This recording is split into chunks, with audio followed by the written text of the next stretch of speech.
Hello বন্ধুরা, কেমন আছো? আশা করি ভালো আছো। তো এইগুলো কফি ডাঁটা, এগুলো অনেকে ফেলে দেয়, তো আজকে এগুলো রান্না করব। আমি ফেলে দিই না, আমি এগুলো একটু চচ্চড়ি রান্না করি, বাটা করি, খুব ভালো লাগে। আজকে চচ্চড়ি করব, তোমার সঙ্গে থাকো, দেখো আমি কিভাবে রান্না করি। এই যে কচি কচি ডাঁটাগুলো কেটে নিতে হবে, এভাবে কেটে নিয়ে একটু ভাপিয়ে নিতে হবে। এগুলোকে ভালো করে একটু ছুলে নিয়ে এইভাবে একটু করে ছুলে নিতে হবে, নিয়ে এভাবে লম্বা লম্বা করে কেটে নিতে হবে।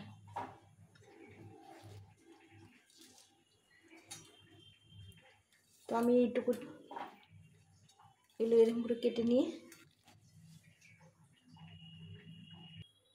আমি এই যে এগুলো কেটে নিয়ে ভাপিয়ে নিয়েছি, একটু লবণ আর জল দিয়ে ভাপিয়ে নিয়েছি। আর এখানে নিয়েছি লম্বা লম্বা করে আলু নিয়েছি, লম্বা লম্বা করে বেগুন নিয়েছি, আর কয়েকটা ছিম নিয়েছি। এটা দিয়ে আজকে তরকারিটা বানাবো। তোমার সঙ্গে থাকো, এটা খেতে অসাধারণ লাগে। আমি বানাই, তোমরা সঙ্গে থাকো। দেখো এখানে এই ডাঁটাগুলোকে একটু সেদ্ধ করে নিয়েছি, মানে একটু ভাপিয়ে নিয়েছি, তাহলে একটু তাড়াতাড়ি করে সেদ্ধ হবে। এই কড়াইটা গরম হয়ে গেছে। আর এখানে নিয়েছি টমেটো, নিয়েছি একটা বড় টমেটো, একটু কাঁচা পাকা টমেটো, কাঁচা লঙ্কা, আর সঙ্গে নিয়েছি এখানে সর্ষে বাটা নিয়েছি, শুধু সর্ষে বাটা, কোনো পোস্ত টোস্ত না, শুধু সর্ষে বাটা। এটাকে আমি জলে গুলে জলটা দেব।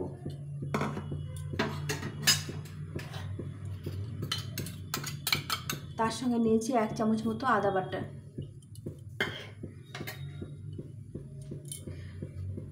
কড়াইটা গরম হয়ে গেছে, এখন তেল দিয়ে দেবো। তেলটা গরম হয়ে গেছে, এখন এখানে 2টো শুকনো লঙ্কা নিয়েছি, আর এখানে 5 ফোড়ন নিয়েছি, ওতে 1/2 চামচ মতো, আর 2টো তেজপাতা।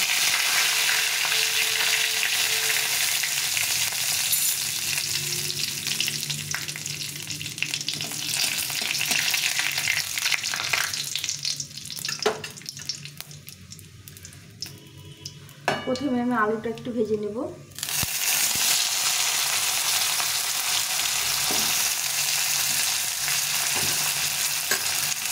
আলুটা ভেজে নেব হালকা করে।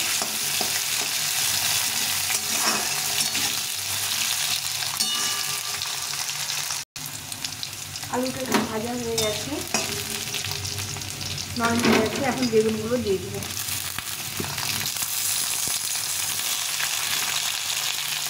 বেগুনগুলো দিয়ে একটু নেড়ে করে নেব।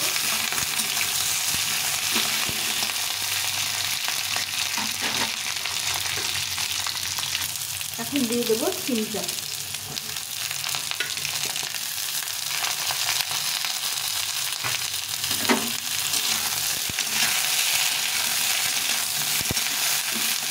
সবগুলোকে ভালো করে ভেজে নেব।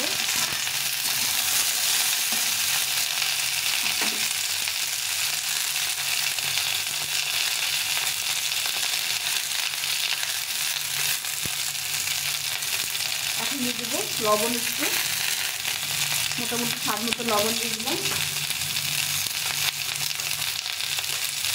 আর হলুদ গুঁড়ো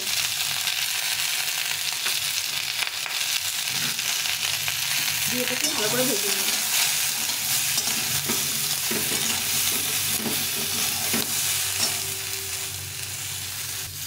এখন সামান্য একটু জল দিয়ে দেবো, দিয়ে এটাকে ভালো করে ভেজে নেব।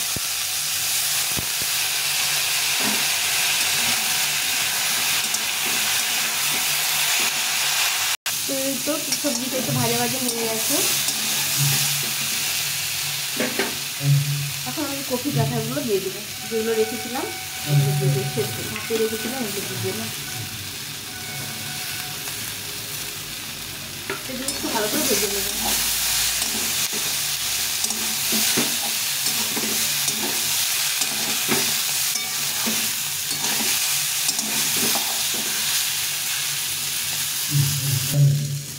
সবজিটা একটু ভাজা হয়ে গেছে ভালো করে।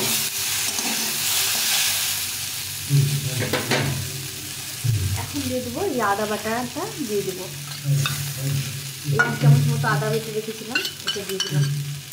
দিয়ে একটু জল দিয়ে, সামান্য একটু জল দিয়ে দেবো। মশলাটা ভাজা হয়ে গেছে।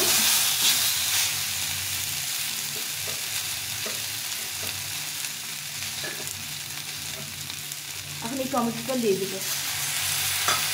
আগে টমেটোটা দিলে সবজিটা সিদ্ধ ভালো হয় না, যার জন্য সেদ্ধটা করার জন্য আগে দিলাম না। এখন টমেটো দিয়ে ভেজে নেব, একটু নাড়াচাড়া করে নিয়ে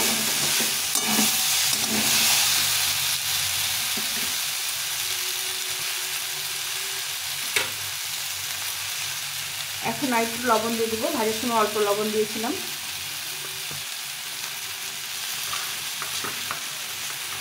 একটু হলুদ গুঁড়ো আবার দিয়ে দিলাম।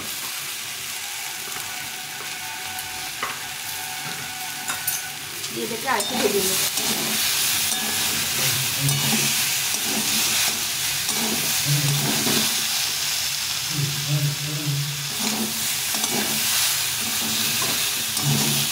ভেজে নিলাম। এখন দিয়ে দেবো এই সর্ষেটা বেটে রেখেছিলাম, এই ধুয়ে জলটা দিয়ে দেবো।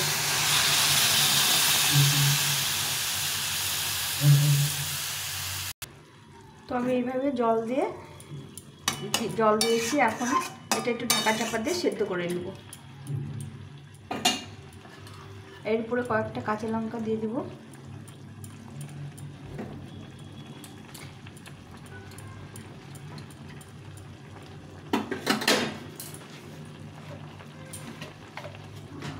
আর 1 চামচ কিন্তু কাশ্মীরি লঙ্কা গুঁড়ো দিয়ে দেবো।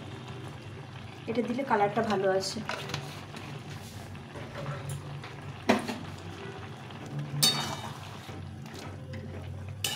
এটা দিয়ে একটু ঢাকা চাপা দিয়ে সেদ্ধ করে নেব।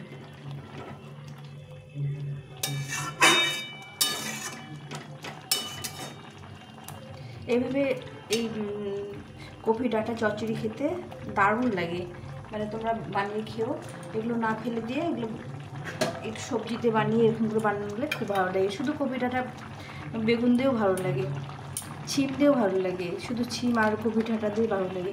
আমি এটা একটু ঢেকে দেবো। ঢেকে দিয়ে একটু সেদ্ধ হয়ে গেলে মিষ্টি স্বাদ মতো মিষ্টি দিয়ে নামিয়ে দেবো। তো বন্ধুরা, এই তরকারিটা সেদ্ধ হয়ে গেছে, চচ্চড়িটা দেখো কত সুন্দর কালার হয়েছে। এখন এখানে স্বাদ মতো মিষ্টি দিয়ে দেবো। একটু মিষ্টি মিষ্টি হবে, খেতে ভালো লাগে। চচ্চড়ির মধ্যে মিষ্টি দিলে খুব ভালো লাগে। আর নিরামিষ তরকারিতে একটু মিষ্টি দিয়ে রান্না করলে স্বাদটা বেশি হয়। তো আমি এটা একটু ফুটিয়ে নামিয়ে দেবো। দেখো সব সিদ্ধ হয়ে গেছে। দেখো আলুগুলো সেদ্ধ হয়ে গেছে সুন্দরভাবে। ডাঁটাগুলো তো সেদ্ধ করে নিয়েছি, ছিমগুলো সেদ্ধ হয়ে গেছে। এইভাবে যদি নিরামিষ রান্না হয় সেটি চচ্চড়ি খেতে আমি টমেটোটা বেশি দিয়েছি। টমেটো খেতেও খুব ভালো লাগে, মানে এইভাবে চচ্চড়ি খেতে খুব ভালো লাগে। তোমাদের যদি ভালো লেগে থাকে তাহলে একটা কমেন্ট করে দিও যে কেমন হয়েছে, তোমরা এইভাবে খাও নাকি, রান্নাটা কীভাবে করো। তো আজকে আমি এইভাবে চচ্চড়ি রান্না করলাম। তরকারিটা হয়ে গেছে, নামিয়ে দেবো।